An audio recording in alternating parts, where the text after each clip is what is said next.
రంగారెడ్డి జిల్లా ఎట్లా ధ్వంసం అయిపోయింది.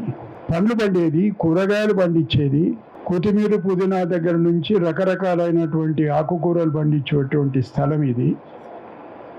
అన్ని పోయి లేఅవుట్ల దగ్గరికి వచ్చేసింది రంగారెడ్డి జిల్లా అని చెప్పి స్వయంగా ముఖ్యమంత్రి గారు ప్రస్తావించి, ఆ ప్రస్తావనలో ఆయనే ఒక మాట చెప్పిండు, సంబోధిస్తూ మిమ్మలను నాకు ఆత్మీయులైన రైతు సోదరులు అన్నాడు. ఆయన ఒక వైపు.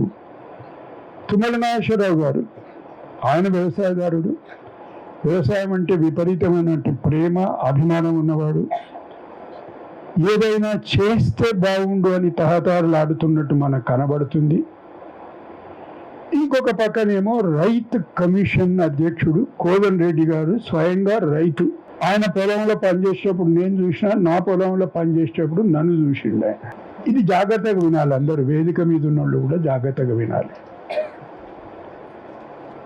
పాణి పత్రిక అని ఒకటి ఉంటుంది, కోదన్ రెడ్డి గారికి నాకు అవన్నీ తెలుసు, బాగా ఇచ్చిపెట్టండి. అది రవికి కూడా తెలుసు, కిరణ్కి కూడా తెలుసు. దాంట్లో ఒక కాలం ఉంటుంది 16.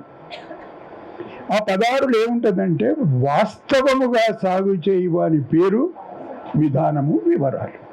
అంటే దాదాపు విప్లవం అంతటి ఉద్యమం తర్వాత ఏర్పడిన తెలంగాణలో జరిగిన మొదటి సంస్కరణ ఏమిటంటే ఆ కాలం నెంబర్ 16 తీసేసిండ్రు.